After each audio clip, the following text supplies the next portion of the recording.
I'm Lila Bennett, and my life was supposed to be perfect. Atlanta's skyline glittered outside my office window, where I crafted marketing campaigns for tech startups. But my real dream was simpler: a family with Nathan, my husband of 5 years. We'd built a life in our Buckhead mansion, surrounded by magnolia trees and ambition. Nathan, a real estate developer with a smile that could close million-dollar deals, was my rock, or so I thought. For years, we'd been chasing a baby, something to complete us. But every pregnancy test was a gut punch, a single line mocking my hope. I'd grown up in Savannah, raised by my mom, Grace, after my dad walked out when I was 6. Her strength taught me to keep pushing, but the weight of infertility was crushing me. Another test landed in the trash, its single line like a silent scream. For years of trying specialists in Midtown, acupuncture, even a weekend retreat to the Blue Ridge Mountains for spiritual alignment, and nothing worked. The doctors said there was no medical reason, Nathan, and I couldn't conceive. It felt like the universe was laughing. But a week ago, something shifted. I'd felt a flicker of something new during a quiet morning with Nathan in his sleek home office, sunlight streaming onto his leather couch. It wasn't just intimacy, it was like my body knew something before I did. Call it intuition, but I couldn't shake it. I didn't tell Nathan. I was too scared to hope again, too tired of his mother, Evelyn, asking at every Sunday brunch, "When are you giving us a grandchild?" Her tone always carried a hint of blame, as if I was failing her golden boy. So, I booked an appointment at a small clinic in East Atlanta, far from the glossy private practices we usually visited. I wanted answers without pressure. The ultrasound tech slid the wand over my belly, and Dr. Patel's face broke into a smile. "See that?" he said, pointing to a grainy screen. "That's your baby, about 5 weeks along." He circled a tiny shape, a bean with a flicker of a heartbeat. My eyes blurred with tears. I was pregnant. After all the heartbreak, I was finally going to be a mom. I left the clinic clutching the ultrasound image, my heart soaring. I imagined Nathan's face when I told him, his green eyes lighting up, maybe even tearing up. I pictured calling Mom in Savannah, planning a celebration dinner with shrimp and grits, our favorite. I drove home, the Atlanta traffic a blur, my mind racing with dreams of cribs and tiny shoes. But as I turned onto our street, my world stopped. Nathan's cherry red Mustang was parked at our gate, and he wasn't alone. Sophie Reed sat in the passenger seat, her auburn hair catching the sunlight as she leaned over and kissed Nathan. Her red lipstick left a smudge on his cheek, and he smiled, oblivious to the world. My world. I froze at the traffic light, my hands gripping the steering wheel. A horn blared behind me, a pickup truck impatient, but I couldn't move. My heart pounded, each beat screaming betrayal. Nathan's assistant, Sophie, the brilliant professional he'd hired 6 months ago, wasn't just answering his emails. The Mustang pulled onto the road, and they drove off, laughing like a couple on a date. I was supposed to be telling him about our baby. Instead, I was watching my marriage crumble. I drove through the gates of our mansion, my hands shaking. The house was pristine, marble floors gleaming, no trace of Sophie's perfume or a stray hairpin. Nathan was careful, I'd give him that. Or maybe he didn't care enough to hide it anymore. I stood in our bedroom, the king-sized bed mocking me with its crisp sheets. Should I call him? Scream? Demand answers? But what could he say? I'd seen the truth in that kiss.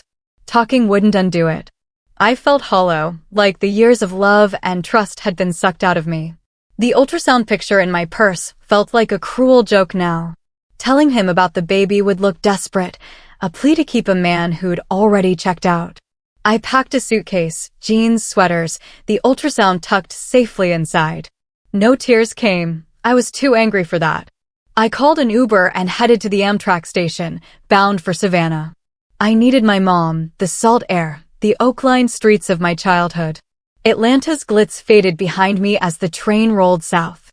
I stared out the window, my hand resting on my stomach, wondering how I'd raise a child alone. The betrayal stung, but the thought of my baby, our baby, kept me grounded. I wasn't just running away, I was running towards something, even if I didn't know what yet. Savannah hadn't changed. The same Spanish moss draped over live oaks, the same cobblestone paths along the riverfront. I stepped off the train, the humid air wrapping around me like a hug. I hadn't called Mom, didn't want to explain over the phone. As I walked toward her townhouse, I spotted her coming from the market, her arms full of bags. "Lila," she gasped, dropping a bag of peaches to hug me. "What are you doing here, baby?" Her warmth cracked something in me, but I held back the tears. "Long story, Mom. Let's get home." We reached her 2-story townhouse, the porch light flickering as always. As I stepped inside, I bumped into a man in running gear, Ethan Brooks, my childhood friend. "Lila?" "No way," he grinned, grabbing my bag. "New York, well, Atlanta suits you." Ethan had been my protector growing up, 2 years older, always shooing away bullies or stray dogs. He'd left for Georgia Tech, but after his mom's illness, he'd come back to Savannah, building a tech startup that was now thriving. "What brings you back?" he asked, carrying my bag upstairs. I hesitated. "Might stay a while." "How's work here?" Ethan's eyes lit up. "Savannah's booming. My company's in the new tech park, apps for local businesses. We just got a state grant. I need a marketing lead. Your big city experience? You'd be perfect." I laughed, stunned. "A job offer just like that?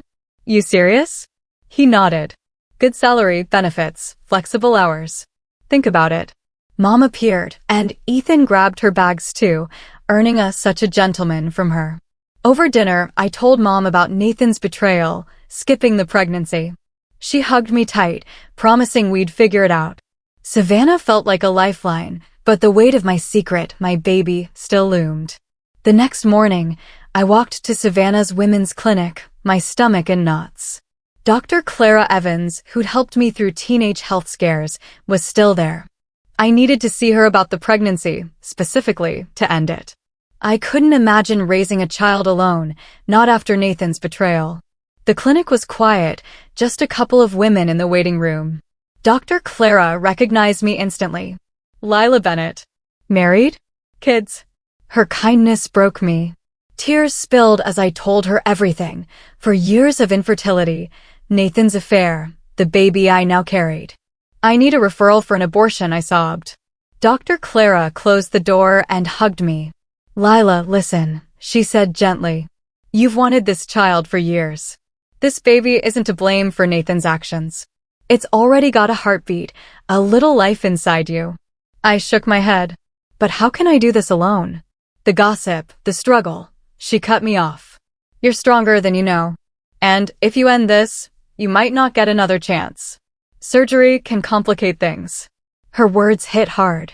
I thought of Mom, raising me alone after Dad left. Could I do that? Dr. Clara refused the referral, instead registering me for prenatal care.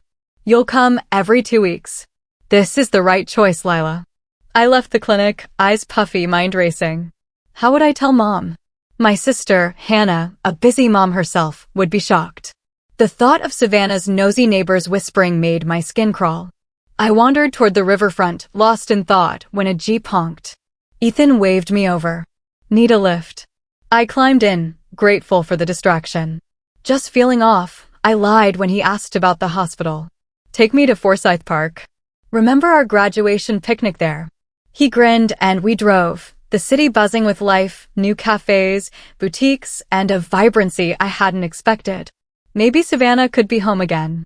Ethan and I ended up at a revamped cafe in Forsyth Park, its polished wood tables and artisanal coffee a far cry from the greasy diner of our youth.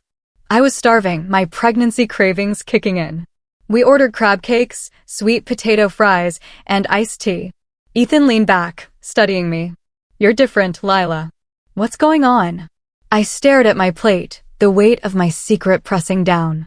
He'd always been my safe place, the boy who'd carried my books when I broke my arm in 6th grade.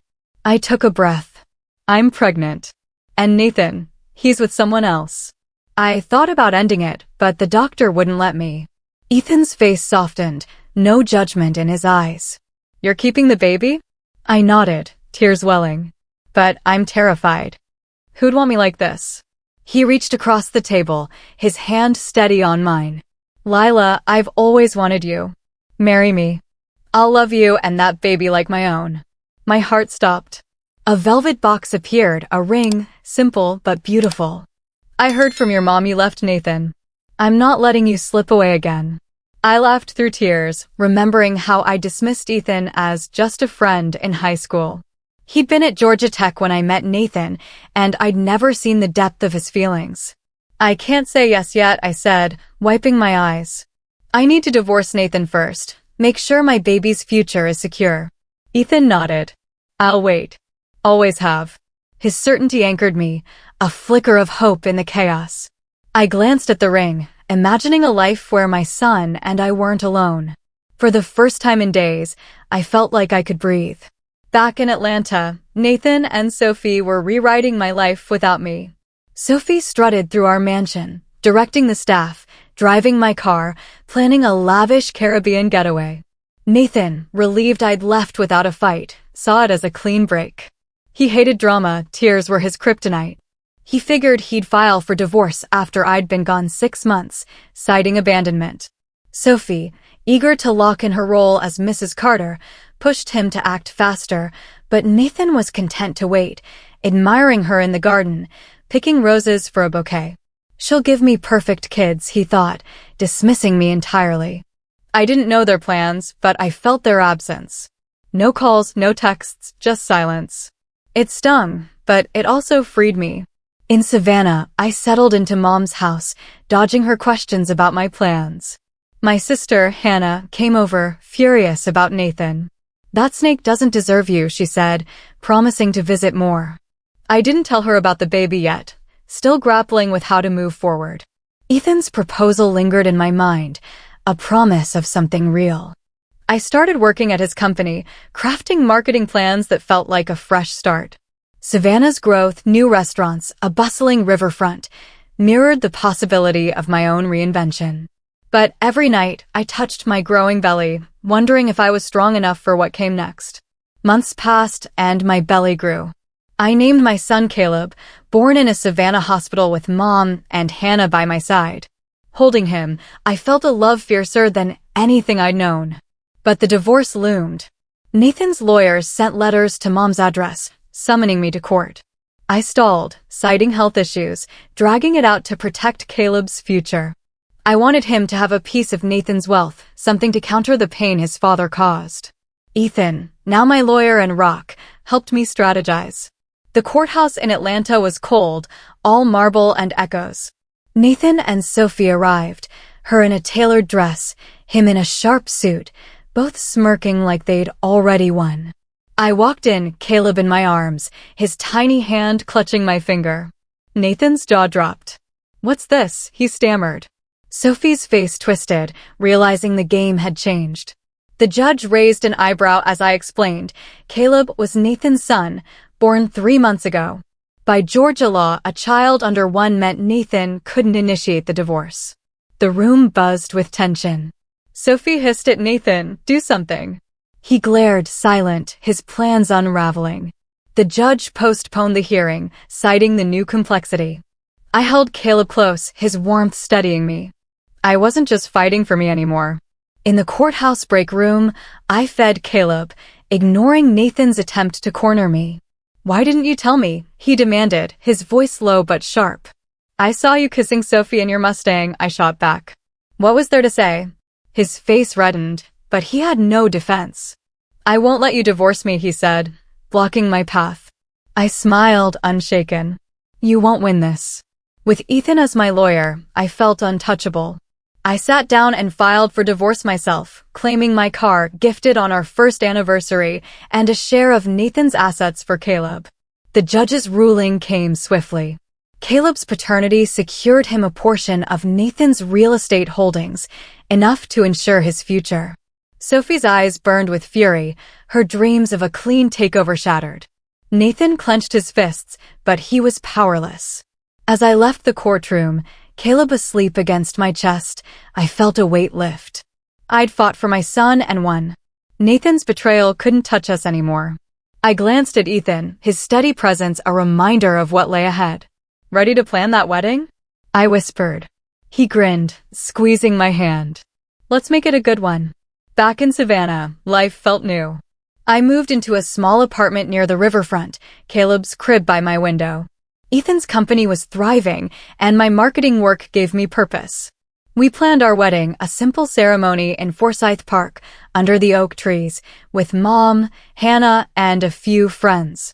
I wanted wildflowers, a local photographer, and a barbecue feast, nothing like the glitzy Atlanta parties Nathan loved. Caleb would be there, maybe in a tiny bow tie, giggling as we said our vows. Ethan suggested a justice of the peace, but I leaned toward a pastor from Mom's church, someone who'd known me since I was a kid. Every night, I tucked Caleb in, whispering stories about Savannah's marshes and the family we were building. Ethan was already a dad to him, reading bedtime stories and fixing bottles with a goofy grin. Nathan's letters stopped coming. He'd moved on, or so I heard, with Sophie still by his side. Their life didn't matter anymore. Mine was here, with Caleb's laughter and Ethan's quiet strength. I'd been broken, but I'd rebuilt something better. The future wasn't just mine, it was ours. As Ethan and I walked out of the courthouse, Caleb nestled in my arms. I felt the weight of the past slip away. Nathan and Sophie stood in the corridor, whispering with their lawyers, her face tight with anger. I didn't look back. Savannah was calling, its warm breeze, its promise of a fresh start. Ethan squeezed my hand. Forsyth Park, wildflowers, and a barbecue sound good? I laughed, picturing our wedding, Caleb toddling through the grass. Perfect, I said. Just us, our family, and a day that's ours. We get our marriage license, find a pastor, and make it real. My heart was full, not with the pain of betrayal, but with love for my son and the man who'd chosen us both. To everyone who's followed this journey, thank you. You've walked with me through heartbreak, courage, and a hard-won victory.